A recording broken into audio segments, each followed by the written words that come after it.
Hindi film industry को हिला देने वाले एक बड़े कानूनी घटनाक्रम में पूजा एंटरटेनमेंट इंडिया लिमिटेड ने बॉम्बे हाई कोर्ट में tips industries limited, Ramesh Taurani, Kumar S Taurani और फिल्म निर्माता डेविड धवन के खिलाफ 400 करोड़ रुपए का भारी भरकम मुकदमा दायर किया है। ये मुकदमा वासु भगनानी की कल्ट ब्लॉकबस्टर फिल्म बीवी नंबर 1 के मशहूर गानों के आगामी फिल्म है जवानी तो इश्क होना है में कथित अनाधिकृत इस्तेमाल और दुरुपयोग को लेकर किया गया है। वकील वी के दुबे एसोसिएट्स के माध्यम से दायर इस मुकदमे में तत्काल और व्यापक स्थगन आदेश की मांग की गई है। इसके तहत फिल्म और उसके प्रचार सामग्री प्रमोशनल मटेरियल, जिसमें विवादित गाने जैसे चुनरी चुनरी और इश्क सोना है शामिल है, की रिलीज, वितरण, प्रदर्शन, स्ट्रीमिंग और आगे किसी भी तरह के व्यावसायिक इस्तेमाल पर रोक लगाने की मांग की गई है।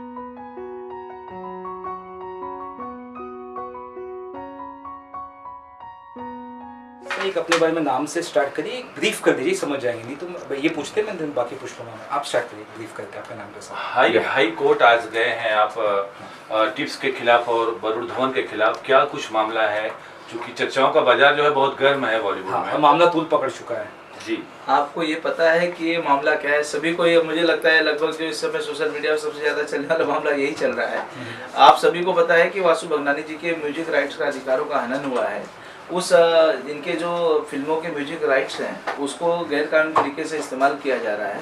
और ये जो फिल्म आ रही है जवानी तो इश्क होना है, इसके अंदर चुन्नी चुन्नी और सॉन्ग्स और काफ़ी जो चीज़ें हैं, जो मूवी का टाइटल भी जहाँ तक है वो भी लगभग कॉपी किया गया है हमारी बीवी नंबर 1 जो मूवी थी उससे। तो ये सारा विवाद वही है कि वासु भगनानी जी का कहना है कि उनके राइट्स है और वास्तविकता में उनके राइट्स है, और बट टिप्स के पास में कोई भी ऐसा वीडियो राइट्स या विजुअल करने का राइट्स या ऑडियो राइट्स नहीं है, क्योंकि हमने सारी चीज़ें 2018 में ख़त्म कर दी थी। उनके पास वास्तविकता में ऑडियो राइट्स ही दिया गया था, विजुअल राइट्स तो कभी दिया ही नहीं गया ऑडियो वीडियो के। और उनका खुद का ईमेल है कि भाई आप हमें वीडियो राइट्स दें। तो जब आप खुद जब वीडियो राइट्स हमसे मांग रहे हो और हम आपको नहीं दे रहे हैं, जो आपके पास वो भी कैंसिल कर रहे हैं, तो आप उस को कैसे गलत तरीके से इस्तेमाल कर रहे हैं? तो ये सारा प्रकरण वही है। तो यहाँ पे ट्रेलर लॉन्च भी प्लान किया गया था जो कैंसिल हुआ, फिर 2 दिन बाद हुआ, जहाँ पे ये स्टेटमेंट दिया गया रमेश तौरानी की तरफ से कि हमारा जो मामला है वासु भगनानी यानी पूजा एंटरटेनमेंट के साथ वो एक तरह से सुलझ रहा है और कहीं ना कहीं सॉल्व हो जाएगा। वो स्टेटमेंट कितना ट्विस्टिंग था या कितना फेक था? हाँ, बात सही है। पहली बार ट्रेलर लॉन्चिंग कैंसिल हो गई थी क्योंकि आपको भी पता है कि स्टेटस को का ऑर्डर चल रहा था मामले के अंदर। माननीय कटिहार न्यायालय ने स्टेटस को का ऑर्डर दिया हुआ था और तभी वो माननीय पटना उच्च न्यायालय गए हुए थे, क्योंकि पटना उच्च न्यायालय ने कोई उनको रिलीफ नहीं थी। तो फिर ट्रेलर लॉन्चिंग इन लोगों ने कैंसिल कर दी थी क्योंकि इन्हें पता था कि कंटेम्प्ट ऑफ कोर्ट फाइल हो जाएगा इनके खिलाफ में।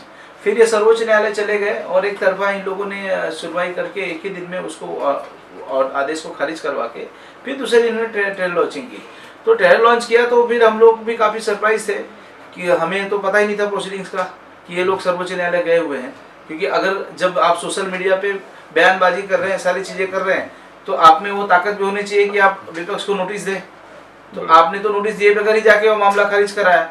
और खारिज क्या करा माननीय सर्वोच्च न्यायालय का, उसके अंतर्गत एक ऑब्जर्वेशन आया कि क्योंकि एग्रीमेंट्स और दस्तावेज वगैरह जो है मुंबई के हैं तो बॉम्बे में इनका जुडिक्शन होना चाहिए। तो हमने उसी के तहत आज मुंबई उच्च न्यायालय में टिप्स म्यूजिक कंपनी के ऊपर 400 करोड़ रुपए का क्लेम ठोक दिया है। साथ ही साथ टिप्स की तरफ से हाल फिलहाल में एक स्टेटमेंट भी आया है, आपने भी उसे पढ़ा होगा, जहाँ पे साफ कहा गया है कि पर्सनल वेदनता यानी एक तरह का जानबूझ के पर्सनल निजी दुश्मनी या निजी तौर पर वो चाहते कि फिल्म रिलीज ना हो, किसी तरह से उसे आपने हमारे जो म्यूजिक राइट्स है उसको आपने गलत तरीके से इस्तेमाल करके आपने कृति बना दी और आप चाहते हैं कि आपने जो गलत किया उसके बारे में बोलूँ भी नहीं। और अगर मैं बोलूँ तो मैं व्यक्तिगत वेंडेटा के तहत कह रहा हूँ, ये आप कहना चाहते हैं कि मतलब कैसा है कि उल्टा चोर कोतवाल को डांटे कि भाई आपने मेरी जो मेहनत है, मेरी जो कृति है, मेरा जो अधिकार है उसको आपने गलत तरीके से इस्तेमाल किया। आपने एक गलत फिल्म बनाई जिसके अंदर मेरे फिल्मों के गाने चुरा के आपने डाल दिए, टाइटल आपने डाल दिए। उसके बाद आप ये चाहते हैं कि मैं आवाज़ भी ना उठाऊँ, और अगर आवाज़ उठाऊँ तो मैं पर्सनल वेंडेटा के तहत कह रहा हूँ, ये आप कहना चाहते हैं। तो ये सब ढोल नगाड़े वाली बातें बंद कीजिए। अगर आप मालिक हैं वास्तविकता में तो उसका कागज दिखाइए और माननीय सर्वोच्च न्यायालय में सामना कीजिए। आप तो नोटिस भी नहीं देते हो, हम तो आपको नोटिस भी भिजवा देते हैं और किन्नर कोर्ट ने भी आपको नोटिस भेजा हुआ है कि भाई आपने चीटिंग और फोर्जरी और कॉपीराइट किया हुआ है, तो आपको माननीय न्यायालय ने नोटिस दिया हुआ है उसके जवाब के लिए, इंक्वायरी पेंडिंग है। और आप जो कर रहे हो कृत्रिम माननीय न्यायालय में, तो आप तो विपक्ष को नोटिस भी नहीं दे रहे हो कि हम न्यायालय जा रहे हैं। आप इतने सही है तो आप नोटिस दे देते, हम लोग आगे बता देते भाई किसका अधिकार है क्या नहीं है। एक तरह का डिफेमेशन भी किसी तरह से किया जा रहा है, क्योंकि नेम लेकर, वासु भगनानी का नाम लेकर उंगली उठाई जा रही है उनके ऊपर, उनके एक इमेज पर भी सवाल उठ रहे हैं। तो ऐसे में आप क्या कुछ कहना चाहेंगे बैंक काउंसिल ऑफ पूजा? कोई बात नहीं, देखिए क्या है, इस देश की विडंबना रही है, जब भी कोई अपने न्याय हक की बात करता है तो लोगों को लगता है कि वो पर्सनल वेंटा के तहत कर रहा है। मैं कहता हूँ सारी दुनिया जानती है, पूरा बॉलीवुड जानता है कि बीवी नंबर 1 मूवी किसकी है, गाना किसका है। भाई प्रोड्यूसर ही तो मालिक होता है फिल्म का। बिल्कुल। कोई म्यूजिक कंपनी कभी किसी फिल्म की मालिक हुई है क्या, जो उसने बनाई ही नहीं है? तो जब बीवी नंबर 1 के प्रोड्यूसर वासु जी हैं तो उसके गानों के मालिक तो वही हैं। और अगर उन्होंने एक एग्रीमेंट आपके साथ कर भी दिया था टेम्पररी, भाई आप अगर कोई मकान किराए पे देते हैं तो किराएदार क्या मालिक हो जाता है मकान का? तो भाई मैं तो उस दस्तावेज को ढूंढ रहा हूँ जिसमें आप मुझे ये तौरानी ब्रदर्स दिखाएं कि भाई वो तो मालिक हो गए इन गानों के और अपने तरीके से तोड़ मोड़ के दूसरी फिल्मों में फिल्मा सकते हैं। किस देश का कानून को ये अधिकार देता है? ये सरासर गलत और अन्याय किया जा रहा है वासु भगनानी जी के साथ में। मैं इंडस्ट्री के बाकी तमाम जो प्रोड्यूसर्स हैं उनके लिए भी मेरी सहानुभूति है कि उनके जो अधिकारों का हनन हुआ है वो भी न्याय मांगने आ सकते हैं। किस तरह से आपकी तरफ से क्या कुछ मांगे हैं, क्या कुछ आप चाह रहे हैं कि वो करे? अगर वो नहीं करते तो क्या कुछ हमने आज माननीय उच्च न्यायालय में हमारी जो है 5-6 फिल्में हैं, जिन फिल्मों का वो गलत तरीके से इस्तेमाल कर रहे हैं, जो अधिकार है, जो म्यूजिक राइट्स हैं जो हमने उनको दिए हुए थे, और 2018 में उन्होंने ईमेल करके हम लोगों से कहा कि एग्रीमेंट को दुरुस्त करवाइए और हमें वीडियो राइट्स और विजुअल राइट्स भी दीजिए।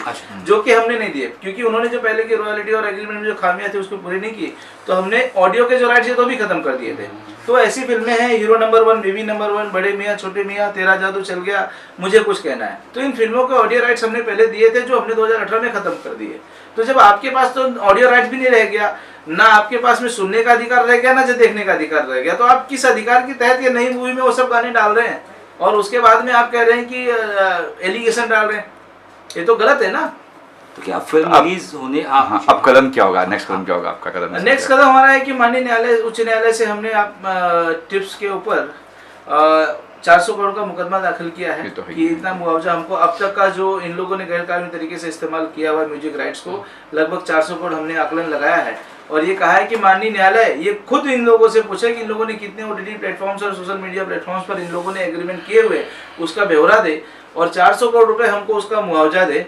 और ये जो फिल्म है, अगर माननीय न्यायालय इसको स्टे करे, अगर स्टे नहीं करता है तो उस मूवी में से हमारे जो गाने हैं उसको निकाले, टाइटल को चेंज करे, और अगर वो नहीं, किसी भी हाल में अगर ये रिलीज होती है मूवी, तो कम से कम 100 करोड़ रुपए मुआवजा जो है वो माननीय न्यायालय अपने पास जमा कराए, ताकि जो जीते उसको वो पैसा मिल जाए। दोनों की तरफ से डायलॉग्स भी कहा जा रहा है कि हो सकते थे, कोर्ट में ही जाना जरूरी क्यों था? ऐसे दोनों की तरफ से कहीं ना कहीं सुनने में आ रहा है। कोर्ट में जाना जरूरी इसलिए बन गया क्योंकि आप हमारे मिलने वाले हैं, आप हम रोज मिलते हैं। हमने, वासु जी चाहते थे कि इस मूवी का रीमेक बनाना, उन्होंने ये चीजें इन लोगों से डिस्कस की। डिस्कशन के बाद में यहाँ डिस्कशन चल रहा है और पता लगा इन्हें मेक भी कर दी और इन्हें बताया भी नहीं।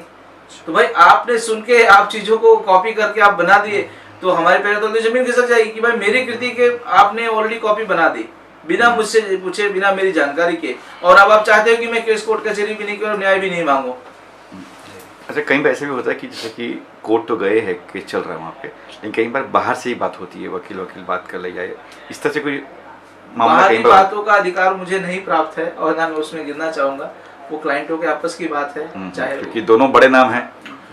एक लास्ट सवाल सर, नोटिस आपने वरुण धवन और टिप्स दोनों पे दिया है या सिर्फ टिप्स पे दिया है?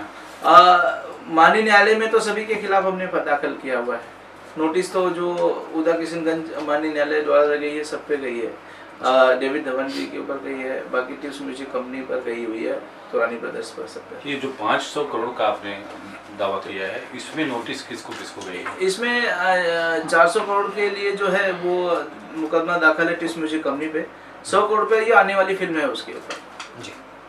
Thank you sir.